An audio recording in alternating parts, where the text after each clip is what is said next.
নির্বাচন ফেব্রুয়ারিতে আসবে, এখন থেকে নামাজি হওয়া শুরু হয়ে যাবে। তার মানে নির্বাচনের সময় ভোট পাওয়ার জন্য নামাজ আদায় করবে। এই বাংলাদেশে এখন সবাই নেতা, এ কারণে কে কারে মানবে, বাস এরে মারে ও এরে মারে, সবাই নেতা। এ কারণে কেউ কারো মানতে চাচ্ছে না। না আছে সরকার, এখন জনগণই সরকার। এ কারণে সবারই দায়িত্ব আছে, আবার সবাই রাজা সবাই প্রজা।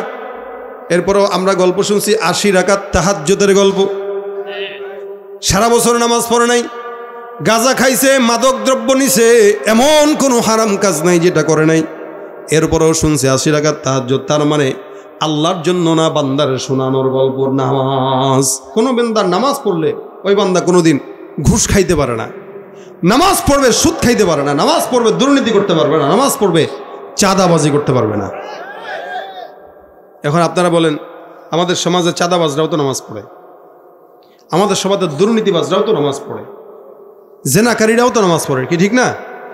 এখন আল্লাহ বলতেছেন নামাজ বান্দা, নামাজি বান্দা সব গুনাহ থেকে বাঁচে, অথচ আমরা দেখতেছি গুনাহও করে নামাজও পড়ে। তাহলে বুঝবেন সে যে নামাজটা পড়ে এটা আল্লাহর নামাজ না, এটা বান্দার নামাজ। অর্থাৎ মানুষকে দেখানোর জন্য পড়তেছে। আল্লাহর জন্য কোনো বান্দা নামাজ পড়লে সে জিন্দেগিতে হারাম কাজে লিপ্ত হতে পারে না।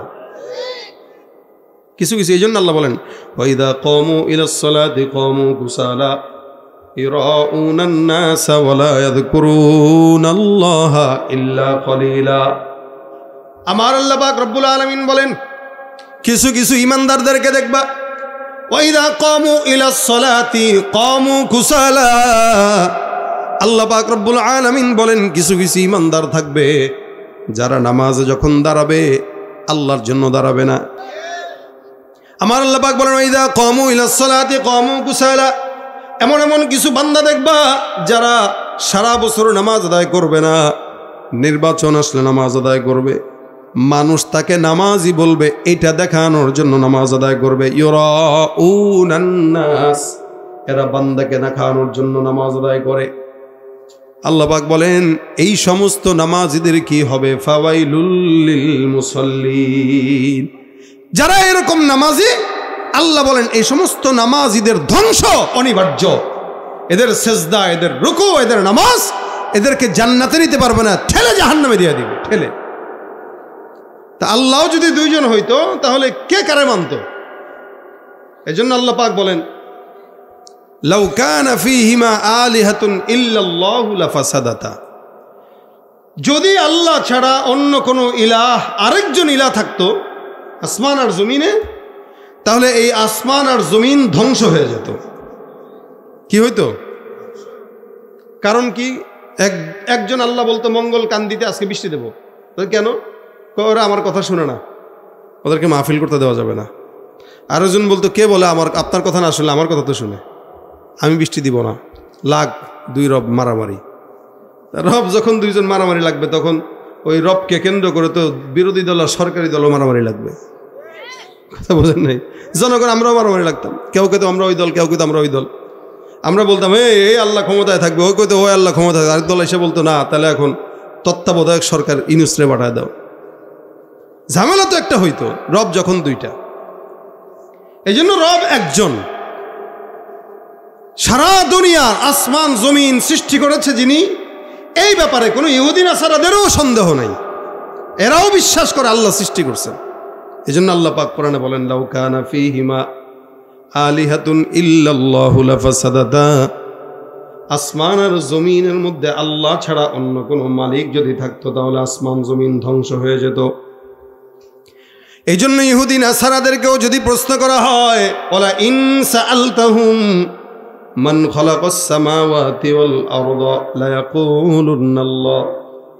আল্লাহ পাক বলেন, ইহুদি নাসারাকে যদি প্রশ্ন করা হয় আসমান জমিন বানাইলো কে, এক বাক্য দিয়া তারা বলবে আসমান আর জমিন বানাইছেন আমার আল্লাহ। আবার যদি তাদেরকে প্রশ্ন করা হয়, ওয়ালা ইন সাআলতাহুম মান খালাকাহুম লা ইয়াকুলুনাল্লাহ, তাদেরকে যদি প্রশ্ন করা হয় আসমানের জমিনের ভিতরে তাদেরকে বানাইছে কে, এই দুনিয়ার ভিতরে ইহুদিদেরকে বানাইলো কে, নাসারাদেরকে বানাইলো কে, এক বাক্যে তারা জবাব দিয়া বলবেন আল্লাহ। আসমান জমিন বানাইছে আল্লাহ, এদেরকেও বানাইছেন আল্লাহ, কিন্তু তারা আল্লাহকে মানে আল্লাহর সঙ্গে আবার আরেকজনকেও শরীক করে নেয়। এই জন্য আমার আল্লাহ পাক রব্বুল আলামিন গোটা দুনিয়ার বান্দাদেরকে বলেছেন ইসলামের মূল ভিত্তি একটি, প্রথম লা ইলাহা ইল্লাল্লাহ মানবা, ইমানদার হইবা। আল্লাহ পাক কোরআনে প্রথম আয়াতের মধ্যে বলেছেন আল্লাযীনা ইউমিনুনা বিল গায়ব, যারা অদৃশ্যের প্রতি ঈমান নিয়ে আনে তারা হলো মুমিন। একজন ইমানদার হওয়ার পরে তার কাজ আছে 2 নম্বরে। কি কাজ? নবী করিম সাল্লাল্লাহু আলাইহি সাল্লাম বলেন বুনিয়াল ইসলামু আলা খামসিন শাহাদাতি আল্লা ইলাহা ইল্লাল্লাহ ওয়া আন্না মুহাম্মাদুর রাসূলুল্লাহ ইকামাতিস সালাহ। আল্লাহর নবী সাল্লাল্লাহু আলাইহি সাল্লাম বলেন ইসলামের মূল ভিত্তি কালেমা যখন কোনো ইমানদার পাঠ করবে ওই বান্দার 2 নম্বর কাজ নামাজ প্রতিষ্ঠা করা। জোরে বলেন সুবহানাল্লাহ। তার মানে আমরা এখানে যারা আসছি আমরা তো কালেমা পড়ছি না? আলহামদুলিল্লাহ, আমাদের কালেমা আমাদের জবানে আছে। হয়তো বাপদাদার ধর্ম থেকে ইসলাম পাওয়ার কারণে কালেমা পড়েছি। এ কারণেই আমাদের দেশের অধিকাংশ মুসলমান নামে মুসলমান, কামে মুসলমান না, কারণ বাপদাদার ধর্ম থেকে ইসলাম পেয়েছে। এমন এমন মুসলমান আছে জন্মের পরে আকিকা দেওয়া সুন্নত এটাও জানে না, তাহনিক করা সুন্নত এটাও জানে না, বাচ্চার চুল কেটে রূপা এবং স্বর্ণের উপরে ওজন করে সদকা দেওয়া সুন্নত এটাও জানে না, কিন্তু নাম দেয় দিছে মুসলমান। ওই যে বাপদাদার থেকে খুব সহজে মুসলমান হয়েছে, জান দেওয়া লাগে নাই, মাল দেওয়া লাগে নাই, কষ্ট করা লাগে নাই। এ কারণেই তার কাছে ইসলামের গুরুত্ব নাই। যদি বাপদাদার থেকে ইসলাম না পেয়ে জান কোরবান করে মাল দিয়ে ইসলাম পাওয়া লাগতো সাহাবাজ মাইনদের মতো, জীবনের প্রত্যেকটা পদক্ষেপে আল্লাহ ছাড়া অন্য কারো গোলামি তারা করতে পারতো না। কিন্তু আল্লাহ তাদেরকে সহজে আমাদেরকে ইসলাম দিয়েছেন, এ কারণে ইসলামের গুরুত্ব কম। ভাইরা আমার, মুসলমানের অনেক গুরুত্ব, ইসলামের অনেক গুরুত্ব। একটা বান্দা ইমানদার হওয়ার পর তার সর্বপ্রথম কাজ হলো নামাজ প্রতিষ্ঠা করা। কি করা বলেন তো? নামাজ কি করা? আদায় নয়, কিন্তু আল্লাহ আদ্দা ইউআদ্দি মানে আদায় করা। আল্লাহ এখানে চাইলে বলতে পারতেন তোমরা নামাজ আদায় করো, না না, আল্লাহ পাক রব্বুল আলামিন নামাজ আদায়ের কথা বলেন নাই, আল্লাহ পাক নামাজ প্রতিষ্ঠার কথা বলেছেন। তার মানে আদায় এক জিনিস আর প্রতিষ্ঠা আরেক জিনিস। আদায় হলো নিজে পড়ে, অন্যকে পড়লো না পড়লো ওইটার দিকে তার নজর নাই। আর প্রতিষ্ঠা হইল নিজেও পড়ে, বাচ্চারাও পড়ায়, মারাও পড়ায়, বাবারাও পড়ায়, সমাজে প্রতিষ্ঠা হয় কিনা ওই ব্যাপারে তার ফিকিরও আছে। আমাদের দেশে ইসলাম প্রতিষ্ঠা নাই, যার কারণে নামাজও প্রতিষ্ঠা নাই। যদি এদেশে ইসলাম প্রতিষ্ঠা থাকতো নামাজও কি থাকতো? ভাই, নামাজ প্রতিষ্ঠার কথা বলেছেন। ঘরে বাবা নামাজ পড়ে, সন্তান নামাজ পড়ে না, এটার নাম প্রতিষ্ঠা নয়। ঘরে মা নামাজ পড়ে, সন্তান নামাজ পড়ে না, এটা প্রতিষ্ঠা নয়। বাবা নিজে আদায় করে কিন্তু একটা ফ্যামিলির লোকও নামাজ আদায় করে না, এটা ভণ্ডামি। এই কারণে আল্লাহ পাক কোরআনের 82 জায়গায় নামাজের কথা উল্লেখ করেছেন, সব জায়গায় নামাজ প্রতিষ্ঠার কথা বলেছেন। এ বান্দা, নামাজ প্রতিষ্ঠা করো, নামাজ প্রতিষ্ঠা করো। বাংলাদেশের নামাজ যদি প্রতিষ্ঠা হতো, সংসদের অধিবেশন চলা অবস্থায় আজানের সঙ্গে সঙ্গে অধিবেশন বন্ধ করে প্রধানমন্ত্রী সহ সব মন্ত্রী পরিষদ নামাজে দাঁড়িয়ে যেত। কিন্তু আমাদের দেশের মুসলমানদের হালত হইল কি জানেন নাকি? সকালবেলা ফজরের নামাজে মসজিদের দিকে তাকান, তাকায় দেখবেন মসজিদের ভিতরে 5 জন মুসল্লিও নাই। কিন্তু জুমার নামাজের মসজিদের মুসল্লির দিকে তাকাইলে দেখবেন জুমার নামাজের ভিতরে মুসল্লির অভাব নাই। তার মানে এদেশের মানুষ মনে করে মনে হয় জুমার নামাজের জন্য আল্লাহ পাক তাদেরকে পাঠাইছেন, আর অন্যান্য নামাজ তো পড়েও না, পড়তে কথা বললেও তারা শোনেও না। যারা নামাজ আদায় করে না, নবী বলেন ঈমান তার নাই যার নামাজ নাই, অর্থাৎ যার নামাজ নাই তার ঈমান থাকতে পারে না। এটা ঈমানের সঙ্গে সম্পর্ক। অনেকে তো মনে করে আরে আমি অমুক জায়গায় গেছি, অমুক জায়গায় মুরিদ হয়েছি, আমার তো নামাজও লাগবে না। এই জন্য ভাইরা আমার খুব মনে রাখবেন, যত বড় আল্লাহওয়ালা নামাজ ছাড়া কেউ ওলি হইতে পারে নাই। নামাজ যার যত বেশি গভীর, আল্লাহর সঙ্গে তার তাআল্লুক তত বেশি গভীর। যেই বান্দা যত বেশি নামাজ পড়ে আল্লাহ পাক রব্বুল আলামিনের নিকটবর্তী তত হয়। এই জন্য আল্লাহ পাক বলেন অসজুদ ওয়াকতারিব, তোমরা সিজদা দাও আর সিজদার মাধ্যমে আল্লাহর নিকটবর্তী হয়ে যাও। সুবহানাল্লাহ। তুমি রমজান এলে রাখো না রোজা, দিনকে করো আঘাত, পয়সা কড়ির নেই তো অভাব, দাও না তো যাকাত। তুমি ইমানদারির বড়াই করো, নেই তোমার ইমান, তুমি ইমানদারির বড়াই করো, নেই তোমার ইমান। তুমি কেমন মুসলমান, তুমি কেমন মুসলমান? নামাজের সাথে নাই পরিচয়, মানো না কোরআন, নামাজের সাথে নাই পরিচয়, মানো না কোরআন। তুমি কেমন মুসলমান, তুমি কেমন মুসলমান? ঠিক কিনা? নামাজি দাবি করে কিন্তু নামাজ পড়ে না, মসজিদেও যায় না। অথচ আল্লাহ পাক রব্বুল আলামিন তার পয়গম্বর মুহাম্মদুর রাসূলুল্লাহ সাল্লাল্লাহু আলাইহি সাল্লামকে বলেন, ইয়া আইয়ুহাল মুযাম্মিল কুমিল লাইলা ইল্লা কালিলা নিসফাহু আও ইনকুস মিনহু কালিলা। আল্লাহর পয়গম্বর বলেন, হে পয়গম্বর চাদরওয়ালা, আপনি রাতের অংশ জারান, সারা রাত আপনার নামাজ পড়ার কোনো দরকার নাই।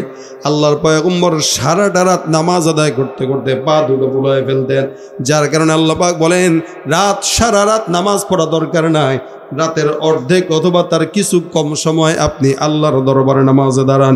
যেখানে আখিরি পয়গম্বর মুহাম্মদুর রাসূলুল্লাহ সাল্লাল্লাহু আলাইহি ওয়াসাল্লামকে আমার আল্লাহ সারা রাত না জেগে অল্প রাত নামাজ পড়ার আদেশ দিতেছেন, তার মানে আমার নবী সারাটা রাত নামাজের মধ্যে সময় ব্যয় করতেন।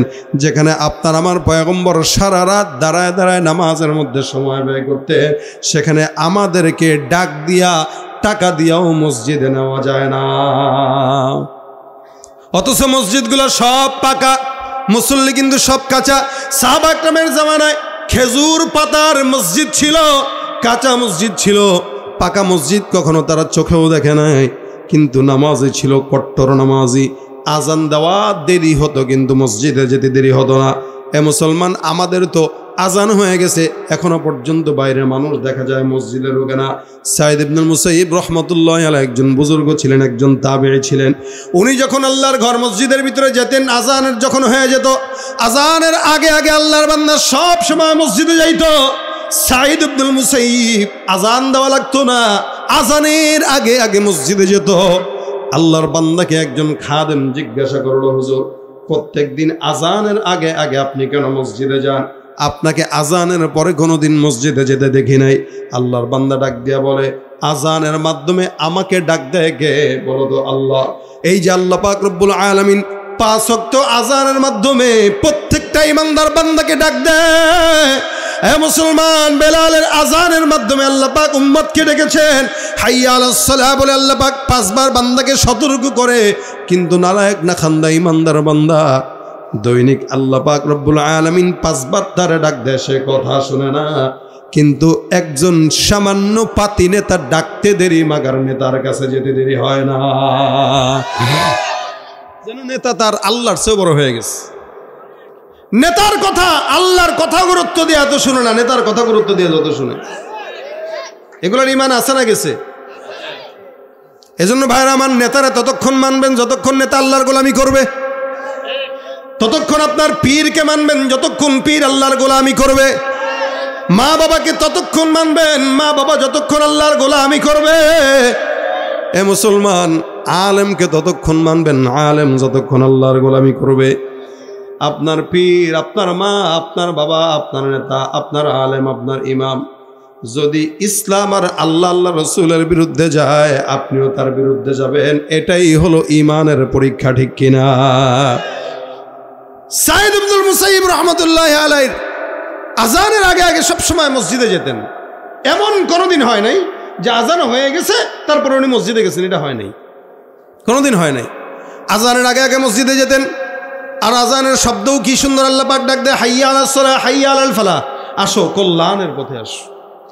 আমরা কল্যাণ চাই, কিন্তু আল্লাহ কল্যাণের পথে ডাকে, সে পথে ডাকতে চাই না, যেতেও চাই না। আজানের ধ্বনিটা আল্লাহ পাক রব্বুল আলামিন বড় গুরুত্বপূর্ণ জিনিস দিয়েছেন। হযরত বেলাল রাদিয়াল্লাহু তাআলা আনহু আজানের ধ্বনি দিতেন। এ মুসলমান, আজানটা যখন এখনো শরীয়তের মধ্যে হুকুম আসে নাই আজানের।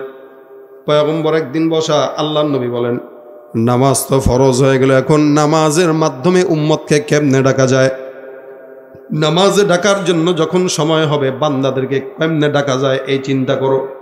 সাহাবা একরাম রাসূলের সঙ্গে মাশওয়ারায় বসছেন। এক সাহাবী কয়, হুজুর আজানের সময় কি বলে, নামাজের সময় যখন আসবে তখন আমরা ঘন্টা বাজায় দেব যেন সব মুসলমানরা ঘন্টার আওয়াজ শুনে নামাজে চলে আসে। রাসূল বলেন না না, ঘন্টা বাজানো যাবে না। আর এক সাহাবী ডাক দেয়া বলেন, ইয়া রাসূলুল্লাহ, আগুন জ্বালায় দেব উঁচা ভূমিতে, আগুনের আলো যখন প্রকাশ হবে তখন নামাজে চলে আসবে। নবী বলেন না, হয় নাই। অর্থাৎ এক একজন সাহাবী এক একভাবে আওয়াজ দিবে, আর যে আওয়াজ শুনে শুনে বান্দার নামাজে যাবে এই সিদ্ধান্ত হচ্ছে। নবী বলেন না না, আরো বেটার কোনো অপশন থাকতে পারে, হয়তো আমার আল্লাহ পাক অপেক্ষা করাচ্ছেন। সাহাবা একরাম সবাই যার যার মতো বাসায় চলে গেল ঘুমাইতে। হযরত আব্দুল্লাহ ইবনে যায়েদ বিন আব্দুর রাব্বি, একজন বিখ্যাত সাহাবী, উনিও রাত্রেবেলা ঘুমাইলেন। ঘুমের ভিতরে স্বপ্ন দেখেন কোন একজন ফেরেশতা তার সামনে আজানের এই শব্দগুলো বর্ণনা করে, আল্লাহু আকবার, আল্লাহু আকবার, আশহাদু আল্লা ইলাহা ইল্লাল্লাহ, আশহাদু আন্না মুহাম্মাদার রাসূলুল্লাহ, হাইয়া আলাস সালাহ, হাইয়া আলাল ফালাহ, আল্লাহু আকবার, আল্লাহু আকবার, লা ইলাহা ইল্লাল্লাহ। এই শব্দগুলা আব্দুল্লাহ ইবনে যায়েদ ইবনে আব্দুর রাব্বিকে কোন এক সাহাবী, কোন এক ফেরেশতা স্বপ্নের ভিতরে এই আল্লাহর বান্দাকে এই শব্দগুলো পড়ে শোনায় দিয়েছেন। আব্দুল্লাহ ইবনে যায়েদ ইবনে আব্দুর রাব্বি রাদিয়াল্লাহু তাআলা আনহু ঘুম থেকে জাগলেন। জাগার পরে দৌড় দিয়ে পয়গম্বরের দরবারে চলে গেলেন। যে ডাক দিয়া বলেন, ইয়া রাসূলুল্লাহ, আমি ঘুমের ভিতরে স্বপ্ন দেখলাম কে যেন আমার কাছে এসে এই আজানের শব্দগুলো আমার সামনে উচ্চারণ করলো। আল্লাহ নবী বলেন, শোনায় দাও শব্দগুলো কি বলেছে, শব্দগুলো শোনায় দাও। সাহাবী আল্লাহ নবীর সামনে আজানের শব্দগুলো পড়ে পড়ে শোনায় দিলেন। নবী আমার ডাক দেয়া বলে, তাহলে একটা কাজ করা যায়, এই শব্দগুলো আমার পছন্দ হয়েছে, তার মানে এই শব্দগুলোই আল্লাহর তরফ থেকে শেখানো হয়েছে। সুবহানাল্লাহ। আজান এই শব্দগুলো আমার আল্লাহ পাক শিখায় দিলেন। নবী আমার ডাক দেয়া বলে, যাও বেলালকে ডাক দাও। হযরত বেলাল রাদিয়াল্লাহু তাআলা আনহু আওয়াজের দিক থেকে অনেক দরাজ কণ্ঠের আওয়াজের অধিকারী ছিলেন। হাদিসের হাসিয়াতে উল্লেখ আছে, বেলাল রাদিয়াল্লাহু তাআলা আনহু মসজিদে নববীতে যখন আজান দিতেন, বেলালের আজানের ধ্বনি মদিনা থেকে 9 কিলোমিটার দূরে পর্যন্ত শোনা যেত। বেলালের আওয়াজ কয় কিলোমিটার? আমাদের মাইকের আওয়াজ আসেনি, এই হরেন আছেন কয়টা? 16টা। পাশেই তো শোনা যায় নাই। 16টা হরেন দিয়েই পাশের এলাকায় শোনা যায় না। 100 হরেন দিয়েও তো 1 কিলোমিটার 2 কিলোমিটার দূরে শোনা যায় না। কিন্তু বেলালের আওয়াজ 9 কিলোমিটার, 9 মাইল, কিলো না 9 মাইল লেখা আছে, 9 মাইল দূরে শোনা যেত। তার মানে 9 কিলোর চাইতেও বেশি। পৌঁছাই দিছেন কে? আল্লাহ পাক পৌঁছাই দিছেন। আগের কালে গ্রামগঞ্জে আজান দিলে এমনি শোনা যাইত, বহুদূর থেকে আজান দিত। ওই আজানের ধ্বনি 1 গ্রাম 2 গ্রাম পার হয়ে তারপরে শোনা যাইত। এখন ওরকম মুয়াজ্জিনও নাই, আওয়াজও নাই। আর তখন মুয়াজ্জিনদের আওয়াজও ছিল দরাজ এবং তাদের ইমানি জজবাও ছিল দরাজ। নবী বলেন, যাও বেলালকে ডাক দাও। তো বেলালকে ডাক দিলেন। বেলাল আজান শিখলেন। শিখা বেলাল আজান দেওয়া শুরু করলেন। আল্লাহ রাসূল বলেন, আজকে থেকে আজানের শব্দ এগুলোই হবে। যখন আজান হয়ে যাবে, ফাসাউ ইলা যিকরিল্লাহ ওয়া দারুল বাই'আ, ব্যবসা বাণিজ্য সব বন্ধ করো, সোজা আল্লাহর ঘর মসজিদে চলে যাবে।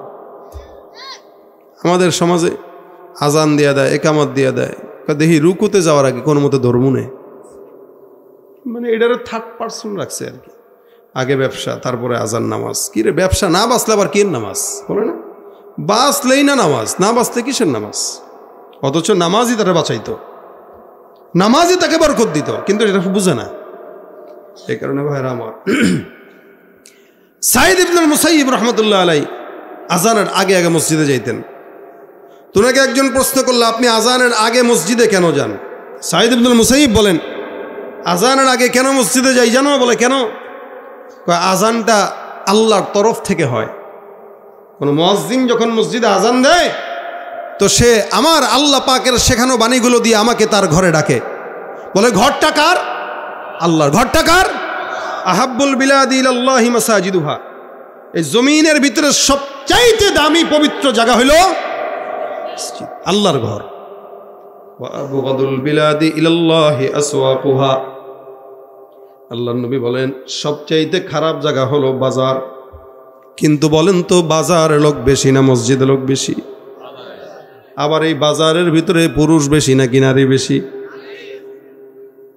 বেশি নারী হবে না কেন? কারণ শাড়ি আপনারা কিনে দেন, আপনাদের শাড়ি পছন্দ করেন আপনাদের বউরা, একটা শাড়ির চয়েস এখন ম্যাচিং করে করে সব কিনে আমাদের মহিলারা, না ম্যাচিং করে কিনে, নিজেও ম্যাচিং করে পরে সন্তানদেরকেও ম্যাচিং করে পড়ায়। মানে একদম লিপস্টিক থেকে শুরু করে জামা জুতা যা আছে সব ম্যাচিং। এখন এই ম্যাচিং তো আর জামাই করতে পারে না। শাড়ি একটা কিনে দিলে কয় কি আমাদের রুচিতে কুত্তায় হাঁকছে নাকি, এ কি আনছে, তুই কি বুঝলি রে বাপ? তো দেখেন স্বামীদের কিনা আগে আমাদের দাদারা বাবারা আমাদের মা দাদিদেরকে খালাদেরকে যা দিছে, ফ্যান হোক কাপড় হোক সিরা হোক তেনা হোক এটাই পড়ছে। আর এখন এটা পড়ে না, এখন গৌরীপুর মার্কেটে ভিড় জমায়, কথা কয় না? পুরুষ বেশি না নারী বেশি? নারী বেশি। তা কেমনে হবে? কেমনে? সাইদ ইবনুল মুসাইয়িব বলেন আমার মাওলা আমারে ডাকে তার ঘরে, বাজারে না মসজিদে ডাকে। আমার মাওলায় আমারে ডাকতেস 5 বার। আরে আমি তো নাখান্দা নালায়েক বান্দা, কুদরতওয়ালা রব তো অনেক বড়, ওই রব আমাকে ডাকবে তারপর আমি মসজিদে যাব, এটা আল্লাহর সাথে বেয়াদবি ছাড়া আর কিচ্ছু না। যার কারণে আমার মাওলা ডাকার আগে আগে আমি তার ঘরে যাই বসে থাকি। সুবহানাল্লাহ। যেমন মাওলার জন্য আমার ডাকতে না হয় যে আয় আয় আয়, ডাকবে কেন আল্লাহ? এমপি যদি আমার ডাকতে হয় তাহলে এমপি 1 দিন 2 দিন 3 দিন 5 দিন কি আর ডাকবে? বলবে কি ঘোড়ার ডিম হয়ে গেছে, আমার ডাকা লাগে। অথচ সারা দুনিয়ার সব বাদশাদের বাদশা আমার আল্লাহ পাক আপনাকে আমাকে ডাকে, আর আমরা বসে থাকি। কত বড় নিমক হারাম নালায়েক নাখান্দা হইলে পরে ঘরের ভিতরে বসে থাকতে পারে। এই জন্য আল্লাহ পাক বলেন তোমাদেরকে যখন ডাকা হয় তোমরা দোকানপাট বন্ধ করে মসজিদে চলে যাও নামাজ প্রতিষ্ঠা করার জন্য। নামাজ এমন একটা ইবাদত, আল্লাহ পাক রব্বুল আলামিন বলেন ইন্নাস সালাতা তানহা আনিল ফাহশাই ওয়াল মুনকার, নামাজ বান্দার ফাহেশা মুনকার সব গুনাহ থেকে বান্দার হেফাজত করে। সুবহানাল্লাহ। অর্থাৎ ফাহশা এক শব্দ, মুনকার আর এক শব্দ। ফাহশা বলা হয় ইচ্ছাকৃত কোনো গুনাহ করার নাম হলো ফাহেশা, অর্থাৎ কেউ কাউকে গালি দিল, কথা বলল, খারাপ বাজে কথা বলল, এগুলা হলো ফাহেশা কাজ। 2 নাম্বার মুনকার কাজ, বান্দা নেকি মনে করে করে কিন্তু নেকি হয় না, গুনাহ হয়। যেমন গীবত। গীবত কিছু কিছু বান্দা আছে ইমানদার নেকি মনে করে করে, যে আরে আমি তো তার দোষ বলতেছি না, বাস্তবতা বলতেছি, এটা বলে বলে গীবত করে। আবার কয় ভাই গীবত হয় যদিও, এরপরে বলি শুনেন, যদিও গীবত হয় এরপরে বলি শুনেন। তাহলে বলেন কেন? না না বললে আপনি বুঝবেন কেন ও লোকটা এমন? ইমানি দায়িত্ব মনে করে বলতেছে, অথচ এটা গুনাহ। এই গুনাহকে নেকি মনে করে করতেছে। এই জন্য আল্লাহ বলেন ইচ্ছাকৃত গুনাহ, অনিচ্ছাকৃত গুনাহ, এই দুটোটা গুনাহই। কারো যদি নামাজ ঠিক থাকে আল্লাহ তার এই 2টা গুনাহ থেকে আল্লাহ তারে বাঁচায় দিবে, যাবতীয় গুনাহ থেকে আল্লাহ বাঁচায় দিবে। সমস্ত গুনাহ যা তুই জাহান্নামে যা। কেন? তুই নামাজের মাধ্যমে আল্লাহর সন্তুষ্টি চাস নাই, বান্দার সন্তুষ্টি চাইছিলি। তো বান্দা তো তোর নামাজই মনে করছেই, দুনিয়াতে তো পেয়ে গেছিস, এখন জাহান্নামে যা। এই জন্য ভাইরা আমার, ইমানদারদের নামাজ কেমন হয় জানেন নাকি? আল্লাহ পাক রব্বুল আলামিন বলেন সীমাহুম ফি বুজুহিহিম মিন আথারিস সুজুদ, ইমানদারদের হালত হইল ইমানদাররা যখন নামাজ আদায় করে তাদের নামাজের নেক নামাজের সেজদার চিহ্ন তাদের কপালে আল্লাহ পাক রব্বুল আলামিন দিয়া দেয়। সুবহানাল্লাহ। সীমাহুম ফি বুজুহিহিম মিন আথারিস সুজুদ, ইমানদার নামাজি, আসল নামাজি যারা, এদেরকে দেখলে বোঝা যায়, এদের চেহারায় নামাজের আলামত পাওয়া যায়, নূর পাওয়া যায়, নূর পাওয়া যায়। যার কপালে নামাজের নূর নাই, যতই নামাজ পড়ুক বুঝবেন এটা নামাজি না ভণ্ড। এ মুসলমান নবীর উম্মত, এই কারণে 5 ওয়াক্ত নামাজ যদি পড়ি আল্লাহর জন্য আদায় করব, নিজে পড়বো, নিজের সন্তানকে পড়াবো। 8 বছর বয়স থেকে বাচ্চাকে নামাজের তাকিদ দেন, বাচ্চার যখন 10 বছর হয়ে যায় তখন বাচ্চাকে নামাজের জন্য প্রহার করবেন। আর যখন বাচ্চার বয়স 13 বছর 14 বছর বালেগ হয়ে যায় তখন তার উপরে নামাজ ফরজ হয়ে যায়। নামাজের হিসাব আল্লাহ রাসূল সাল্লাল্লাহু আলাইহি ওয়াসাল্লাম বলেন, কিয়ামতের ময়দানে একটা বান্দা কবরে যাওয়ার পর সর্বপ্রথম হিসাব নেওয়া হবে নামাজের হিসাব। আর বান্দার জান্নাতের চাবি থাকবে তার নামাজ। আল্লাহর নবী বলেন, মিফতাহুল জান্নাতিস সালাহ, নামাজটা বান্দার জান্নাতের চাবি। এখন সব চাবি দিয়ে তো আসলে সব তালা খোলা যায় না। আপনি আপনার দোকানে একটা তালা লাগাইছেন, ওই তালার নির্দিষ্ট একটা চাবি আছে যেটা তালা কেনার সময় দিয়ে দিস। 4-5টা চাবি থাকে, অনেক সময় 3টা থাকে, অনেক সময় 12টা 21টাও থাকে। এখন আপনাকে যদি যেই চাবিটা দিছে এই চাবিগুলো যদি আপনি হারায় ফেলেন, উল্টা পাল্টা একটা চাবি এনে যদি ওই তালার পিছনে গুতান, খুলবেনি? সম্ভব না। ওই তালা গুতাইলে খুলবে না। কেন? বলে এই তালাটার চাবি এটা না, যার কারণে এই তালা খুলে না। ভাইরা আমার, ঠিক তেমনই ভাবে জান্নাতে যাওয়ার জন্য নির্দিষ্ট নামাজ আছে। ওই নির্দিষ্ট নামাজ আল্লাহর দেখানোর জন্য যেই নামাজ ওইটা। এখন ওই নামাজ যদি কেউ না আদায় করে, ওই বান্দা কিয়ামত পর্যন্ত নামাজ আদায় করবে আর চাবি দিয়া জান্নাত খুলতে যাবে, ওই নামাজ দিয়া বান্দার জান্নাতের তালা খুলবে। জান্নাতে যাওয়ার জন্য যেই চাবি দরকার ওই চাবি লাগবে, অর্থাৎ আল্লাহকে দেখানোর যেই নামাজ ওটাই লাগবে। এই কারণে ভাইরা আমার, নামাজ পড়বো কাকে দেখানোর জন্য? বলেন না জোরে, কাকে? আল্লাহকে দেখানোর জন্য। সেজদা দিব, নিয়ত রাখবো এরকম, খেয়াল রাখবো এরকম যে আমি আল্লাহর সামনে দাঁড়াইছি, আমার জান্নাত ডান পাশে, বাম পাশে জাহান্নাম। হয়তো আজরাইল যদি এই মুহূর্তে জান কবজ করে তো আমি যেন জান্নাতে যেতে পারি, আল্লাহর দিদার পেয়ে যেতে পারি। এভাবে নামাজের খেয়াল রাখেন। আর নামাজ এমন একটা ইবাদত যে ইবাদতের মাধ্যমে আল্লাহর সাথে সরাসরি বান্দা কথা বলতে পারে। জোরে বলেন সুবহানাল্লাহ। নেতার সাথে কথা না, আল্লাহর সাথে কথা, আল্লাহর সাথে কথা। মূসা পয়গম্বর বলেন, আল্লাহ বলেন, আল্লাহ তোমার সঙ্গে মূসা পয়গম্বরের কথা হয়। মূসা আল্লাহর সঙ্গে সম্পূর্ণ বেশি কথা বলেন বলে এক নবী, যার কারণে আল্লাহ পাক বলেন, ওয়া কাল্লামাল্লাহু মূসা তাকলিমা। মূসা পয়গম্বর বেশি বেশি মালিকের সঙ্গে কথা বলতেন, কিন্তু মূসা নবী যখন কথা বলতেন নির্দিষ্ট জায়গা ছিল, নির্দিষ্ট সময় ছিল। আল্লাহ পাক যখন চাইতেন মূসা পয়গম্বর তখন কথা বলতেন। তবুও মূসা আর আল্লাহর মাঝখানে 70,000 নূরের পর্দা থাকতো। সুবহানাল্লাহ। কতটা গ্যাপ রেখে আল্লাহ পাক মূসা পয়গম্বরের সাথে কথা বলতেন। আমার আল্লাহ পাক ডাক দিয়া বলেন, হে পয়গম্বর মূসা, তুমি কি জানো আমি আল্লাহ পাক রব্বুল আলামিন তোমার সঙ্গে যখন কথা বলি এই অবস্থায় কথা বলি, কিন্তু এমন একদল উম্মত আসবে যাদেরকে আমি আল্লাহ পাক রব্বুল আলামিন এত দামি বানাবো, ওই সমস্ত উম্মতেরা যখন চাবে আমি আল্লাহ ওই বান্দাদের সঙ্গে তখনই কথা বলা শুরু করে দিব। শুধু তাই নয়, ওই বান্দার সঙ্গে আমি আল্লাহ যখন কথা বলবো আমার আর বান্দার মাঝখানে কোনো পর্দা নয়, সরাসরি কথা হবে। সুবহানাল্লাহ। আল্লাহর পয়গম্বর মূসা ডাক দিয়া বলে, মালিক সরাসরি যে কথা বলবা ওই বান্দারা কারা? আমার আল্লাহ ডাক দিয়া বলে, মূসা তুমি তো জানো না আমি আল্লাহ পাক রব্বুল আলামিন আখিরি জামানার পয়গম্বর মুহাম্মদুর রাসূলুল্লাহকে পাঠাবো জমিনে। ওই নবীর উম্মতদেরকে আমি আল্লাহ পাক দামি বানায় দেব।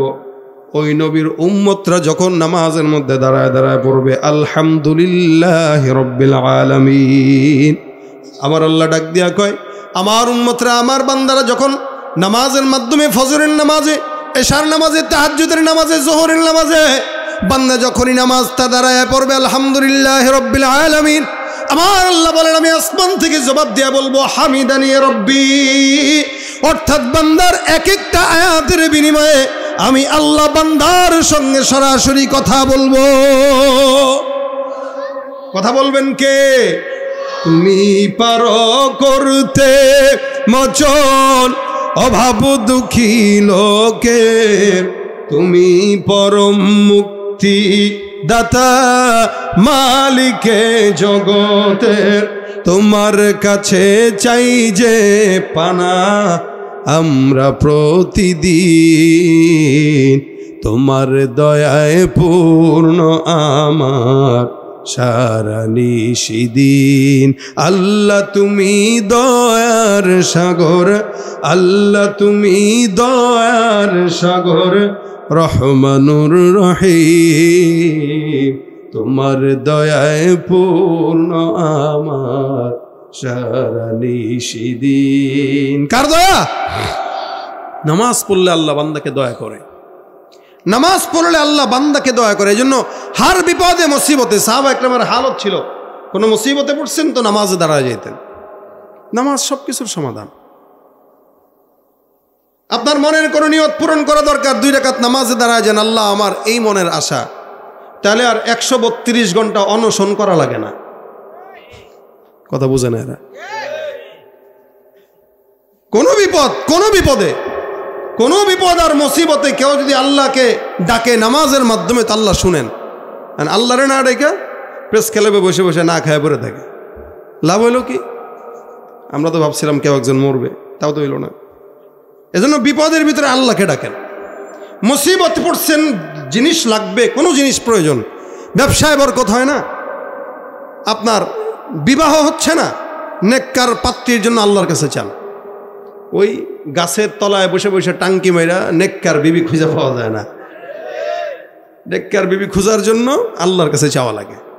আমাদের যুবকেরা পথ ধরছে ভিন্নটা। যুবকরা এখন আল্লাহর কাছে না আছে, ফেসবুকে খুঁজে, ফেসবুকে তালাশ করে করে তারপরে কন্যা দেখে, পাত্রী দেখে, তাকায় দেখে এই বউ আরো 10 জায়গায় সংসার করে পরে তার কাছে আসছে। এখন তো ফেসবুকের জামানা, সব কিছুতে ফেসবুকে আসে, ঠিক না?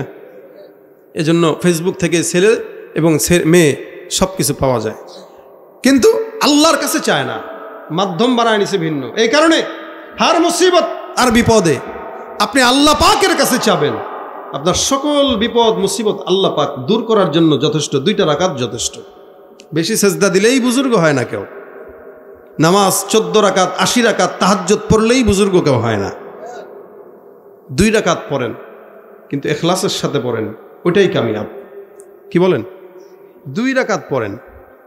এই যে আমরা 5 ওয়াক্ত নামাজ যদি কেউ পড়ি, আল্লাহর নবীর কথা অনুযায়ী 50 ওয়াক্ত রাকাতের সওয়াব দান করবেন। কয় ওয়াক্ত? 50 ওয়াক্ত। কারণ মেরাজের রাত্রিতে রাসূলকে যখন নামাজ দেওয়া হইল, তখন নামাজ আনার সময় মুসা পয়গম্বর বলেছিলেন, পারবে না আপনার উম্মত। আল্লাহ রাসূল বলছেন, তো কি করবো? কমায় আনেন। কমাইতে কমাইতে কমাইতে কমাইতে 5 যখন আনছেন, তখন মুসা বলেন, এটাও পারবে না, 3 রাকাত আনেন, 3 ওয়াক্ত, আরো কমান। দেখেন, এজন্যই আকসার মানুষ 3 ওয়াক্ত নামাজ পড়ে, 5 ওয়াক্ত পড়ে না। ওই যে মুসা পয়গম্বর বলছিলেন যে আর পারবে না, আরো কমান। কিন্তু রাসূল সাল্লাল্লাহু আলাইহি ওয়াসাল্লাম বলছেন, না, আমার লজ্জা লাগতেছে যে একটা জিনিসের জন্য কয়বার আল্লাহর কাছে যাওয়া যায়।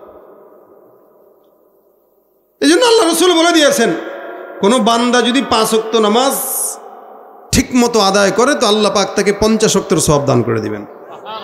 50 ওয়াক্ত ফরজ নামাজ পড়লে যে সওয়াব হইতো, 5 ওয়াক্ত পড়লে সেই সওয়াব হয়। কিন্তু অধিকাংশ বান্দাই 5 ওয়াক্ত পড়ে না, ফজর পড়ে না, এশাও পড়ে না, বাস বাকি 3 ওয়াক্ত কোনো মতে মসজিদে যায় পড়ে। এই কারণে রাসূল সাল্লাল্লাহু আলাইহি ওয়াসাল্লাম মুনাফিক আলামত দিয়ে দিয়েছেন যে ফজর পড়ে না মুনাফিক। এই জন্য দেখবেন ফজরের নামাজে যারা বের হয়, আপনারাও যারা ফজর নামাজ পড়ার অভ্যাস আছে, একটু এলাকায় বের হয়ে দেখবেন যে ফজরের সময় আবহাওয়াটা এত পরিচ্ছন্ন আর পবিত্র থাকে, এটা অন্য সময় থাকে না। এলে কেন? ফজরের নামাজের সময়, ফজরের ওয়াক্তে দুনিয়াতে কোনো মুনাফিক সজাগ থাকে না, সবগুলা ঘুমায়। এই মুনাফিকের নিঃশ্বাস জমিনে থাকে না, এই কারণে ফজরের ওয়াক্তের সময় সমাজ পবিত্র থাকে। সুবহানাল্লাহ। আমরা আজকে থেকে নিয়ত করেন, আল্লাহ যাকে চায় না, আল্লাহ যার উপরে রাগ হয়, আল্লাহ ফজরের সময় তারা সেজদা দিতে দেয় না। এই জন্য আপনি কি আল্লাহর পছন্দের কি পছন্দের না, এটা আপনি জানেন। যদি আপনি মনে করেন যে আমি আল্লাহর পছন্দের হইতে চাই, জোর করে হলেও ফজর নামাজ পড়েন। যেদিন পড়বেন না, বুঝবেন আল্লাহ আপনারা আজকে আপনার উপর রাগান্বিত, যার কারণে ফজরের সময় আল্লাহ আপনারা জাগায় নাই। ফজর না পড়াটা মারাত্মক পর্যায়ের বদ আখলাকির একটা কারণ, মারাত্মক পর্যায়ের আল্লাহ পাক রব্বুল আলামিনের রাগ ক্ষোভ তার উপর আসার কারণ। এ কারণে ফজরটা পড়বেন, দেখবেন সারাদিন আপনার ভালো যাবে, অন্যান্য নামাজও আদায় হবে। 5 ওয়াক্ত নামাজ পড়বেন তো ইনশাআল্লাহ। কারা কারা পড়বেন হাত তুলে দেখান। আল্লাহ আমাদের সকলকে পড়ার তৌফিক দান করুন। মসজিদ যেহেতু আছে, আপনাদের মুসল্লি দরকার। এখন তো জায়গায় জায়গায় কালেকশন করে করে মসজিদের উন্নয়ন করে, কিন্তু মসজিদের উন্নয়নের জন্য কালেকশন হয়, মুসল্লি উন্নয়নের কোনো কালেকশন হয় না। উচিত ছিল মুসল্লি কালেকশন করা গাছতের মাধ্যমে, যে চলেন ভাই নামাজে চলে, কিন্তু মুসল্লি নাই। আল্লাহ পাক এলাকার সবগুলো যুবক ভাইদেরকে মুসল্লি বানায় দেখ। আপনাদের এই মসজিদের জন্য আপনাদের কাছে কিছু আবেদন করা হবে। এই কারণে দেখেন, নামাজ কেন্দ্রিক যেই জিনিসটা আছে ওই জিনিসের দাম বেশি। সেজদা নামাজের ভিতরে হয়, যার কারণে সেজদার দাম বেশি। নামাজ মসজিদে হয়, যার কারণে মসজিদের দাম বেশি। দুনিয়ার সবচাইতে দামি জায়গা মসজিদ। শুধু তাই নয়, মসজিদ নির্মাণে কেউ যদি 1 টাকাও শরিক থাকে, আল্লাহ বলেন তার জন্য জান্নাতে একটা ঘর বানায় দেয়। এই জন্য আজকের এই মসজিদ উন্নয়নে আপনাদের কাছে একটু আবেদন করা হয়েছে কমিটির তরফ থেকে। কেউ যদি থাকেন, যদিও অল্প পরিসরে কিছু মানুষ আপনারা এখানে আসছেন, এর ভিতরে পোলাপানি অনেক, এর পরেও আপনাদের কাছে আমি বলি, এই মসজিদের জন্য এরকম যদি হয় যে আমরা মসজিদের উন্নয়নের জন্য কিছু টাকা দিতে আগ্রহী, সেটা 5,000 হোক, 2,000 হোক, 1,000 হোক, 500 হোক, যার যতটুকু সামর্থ্য হয়, একটু আল্লাহর ঘর মসজিদের জন্য একটু কে আছেন যে আমি মসজিদের জন্য একটু দেব? কেউ থাকলে একটু বলেন। মাশাআল্লাহ, কি নাম? কত দিবেন? 2,000। আবুল বাশার সাহেব 2,000 টাকা দিবেন। আলহামদুলিল্লাহ বলেন। আল্লাহ পাক তার দানে জানে মালে বরকত দান করুন, দানকে কবুল করুন। আর কে আছে? আর কে আছেন মসজিদের জন্য? আর কে আছেন? জি মাশাআল্লাহ, রফিকুল ইসলাম ভাই একজন 12,000 টাকা দিয়েছেন, আল্লাহ কবুল করুক, আমিন। কত? নুরুল ইসলাম ভাই কত?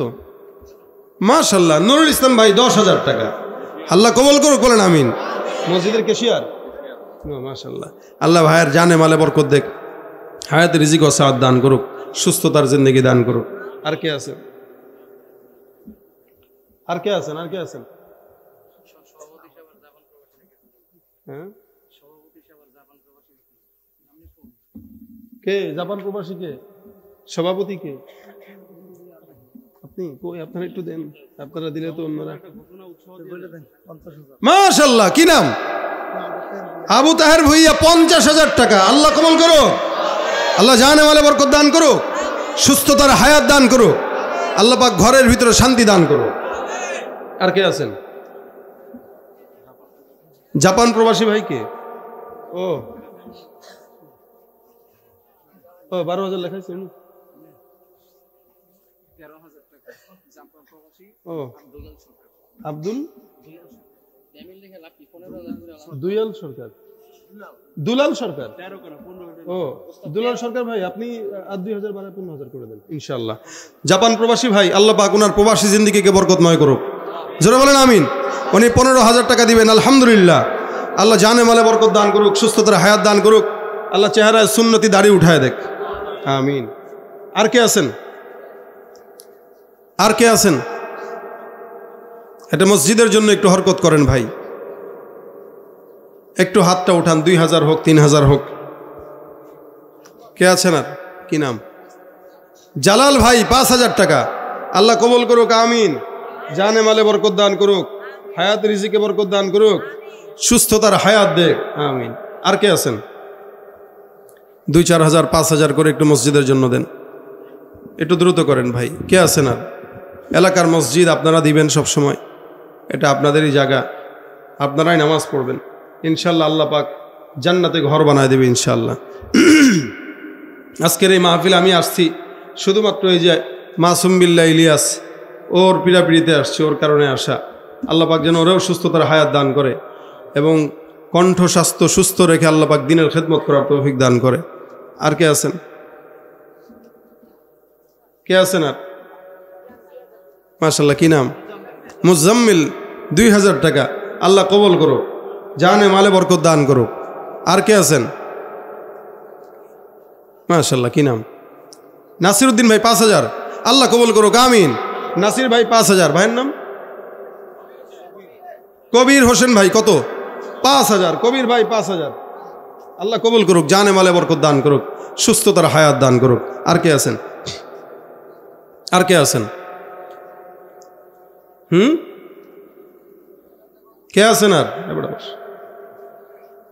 আর কেউ আছেন? 2000 5000 এবার থেকে নাই?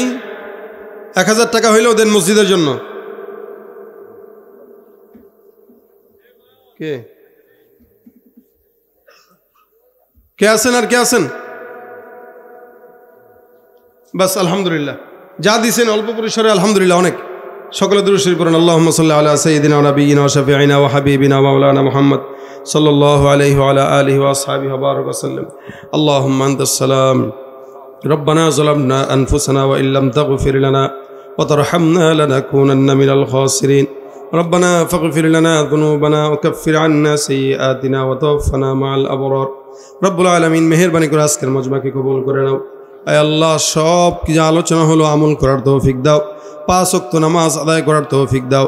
আল্লাহ, মসজিদকে তুমি কবুল মঞ্জুর করে নাও, সব এলাকার মানুষদেরকে তুমি মুসল্লি হিসেবে কবুল করে নাও। আয় আল্লাহ, যারা অন্ধকার কবরে শুয়ে আছে প্রত্যেকের কবরকে জান্নাতের বাগান বানায় দাও। আল্লাহ, যাদের মা বাবা বেঁচে আছে সুস্থতার হায়াত দাও। আয় আল্লাহ, যারা দান সৎকা করেছে মসজিদের জন্য তাদের মনের নেক আশা পূরণ করে দাও। আয় আল্লাহ, ব্যবসা বাণিজ্যে বরকত দাও। আয় আল্লাহ, 10 গুণ পরিমাণ তুমি সম্পদে বরকত দান করে দিও। আয় আল্লাহ, মা বোনদেরকে সকল প্রকার গোপন রোগ থেকে তাদেরকে সুস্থতা দান করে দিও। আল্লাহ আল্লাহ, জীবনে একবার হলেও তোমার ঘর বাইতুল্লাহ তওয়াফ করার তৌফিক দান করে দিও। আল্লাহ রব্বুল আলামিন, যারা মেহেরবানি করে যেতে পারে নাই তাদেরকে যাওয়ার তৌফিক দাও। যারা একবার গিয়েছে বারবার যাওয়ার তৌফিক দান করে দাও। রব্বুল আলামিন, মেহেরবানি করে আমাদের সকলকে তোমার হাবিবের সুন্নাহ মোতাবেক চলার তৌফিক দান করে দাও। আল্লাহুম্মা রযুকনা শাহাদাতান ফি সাবিলিক ওয়াজআল মাউতানা ফি বালাদি রাসূলিক। রব্বিরহামহুমা কামা রাব্বায়ানি সগীরা। রব্বিরহামহুমা কামা রাব্বায়ানি সগীরা। সুবহান রাব্বিকা রাব্বিল ইজ্জাতি আম্মা ইয়াসিফুন ওয়া সালামুন আলাল মুরসালিন ওয়ালহামদুলিল্লাহি